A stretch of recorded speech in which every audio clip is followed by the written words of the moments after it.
They call it the last plantation. And that's what it is, the last plantation. A lot of black officers I've seen this are nervous to even speak out against what they know is wrong.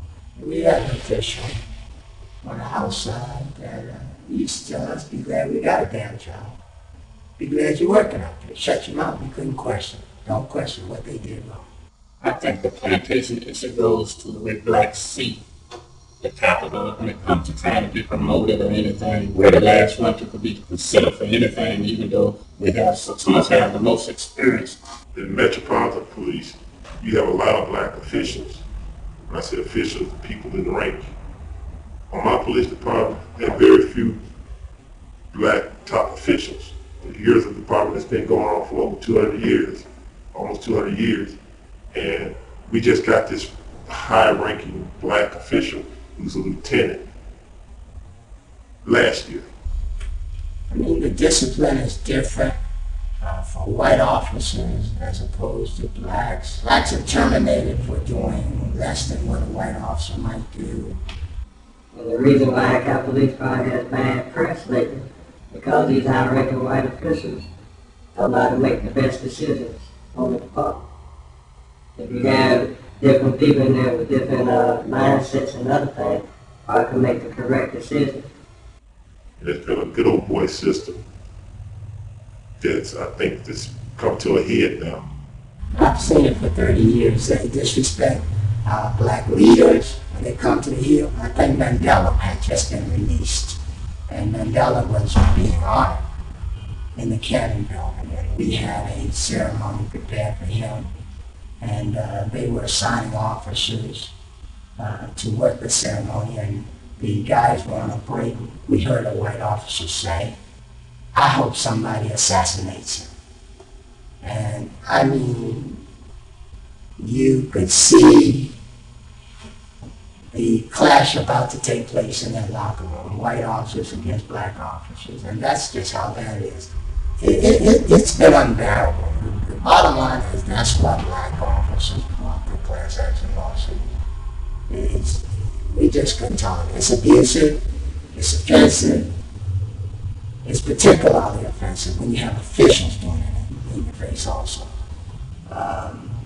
If you're outspoken, if you try to do what's right, you stand for justice, you become a target of retaliation. They'll do anything they can to shut you up, to make an example out of it. I had a nigger note put in my desk drawer. We've had hangman's noose put on our lockers. We've had the N-word used against us. We do everything that is asked upon us, and sometimes treated like second-class citizens. We're human beings, and we're men and women. We need to be treated like men and women, fairly. The straw that broke the camel's back for most of the police officers, at least the Black Police Officers Association, was when the general counsel himself was accused of calling a cab driver in the city using the N-word. The Black Police Officers Association filed charges. They hired an attorney. I know they wrote letters to the Speaker of the House, Dennis Hastert, requesting that some disciplinary action be taken against the general counsel. I'm aware also that a letter was written by a congresswoman. I think it was Cynthia McKinney who wrote a letter on behalf of the police officers requesting the general counsel's termination. I know black members are disrespected. I've seen incidents where black members are disrespected. They'll do things that to black members that they don't do to white members. Officers pretend that they don't recognize a member. We all are required to recognize members of Congress. We go through member recognition programs. I had a white counterpart working side by side with me. A congressman from Louisiana came through, and I said, "That guy's a congressman." I knew the white officer heard me. He went over there and said, "Sir, I need to see your ID." And he said, "I'm Congressman Fields from Louisiana." And he said, "Can I see your ID?" And gave him his ID. And he said, "What's the problem, officer?" He said, "Oh, sir, I'm sorry," went on. And when he came back to me, he said, "Well, he just didn't look like a congressman." Then I asked him, "What does a congressman look like?" He couldn't give me an answer. If you're not white with a towel and look at the profile of a businessman, you're not supposed to be there. And it tends to be the same officers all the time who tend to challenge the black members. We don't see them challenging white members of Congress. I've heard them say, well, when certain members come through here, in particular Cynthia McKinley, she ain't just gonna run up these steps. I'm gonna stop her. Then I said, you know, if you know who she is, man, you can't do that. Well, I don't know what kind of outfit she may have on that day. You know, it's almost just like they be just waiting, want confrontation. We've been trained to recognize members. They put out a picture, a special picture, and send it out to all the details and give it to all the officers. Say, look, this is Congresswoman McKinley. She's been stopped numerous times. You know, this is how she looks, so don't stop her. And she keep getting stopped. You know, that's just strange to me when you got new members that haven't even been up there for even 2 years or a year. They don't get stopped like that. You know, let's be real about it. Something's wrong. If you treat all the members the same, you won't help them. Anytime we hear of anything where a member was involved in an incident, when it involves a white member, it's always the white member's been given a pass. This member was drunk, out of line. This member was out of order, but this member got a pass. That's what we hear when it involves white members of Congress. So like Kennedy, we gave him a break, he took him home. They saw a white prominent with the name Congressman. They said, hey, let's give him a break. Why didn't do the same to McKinney?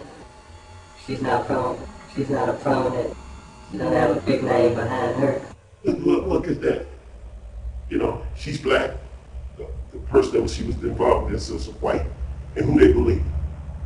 A member of Congress or a white officer. They go with a white officer. Come on.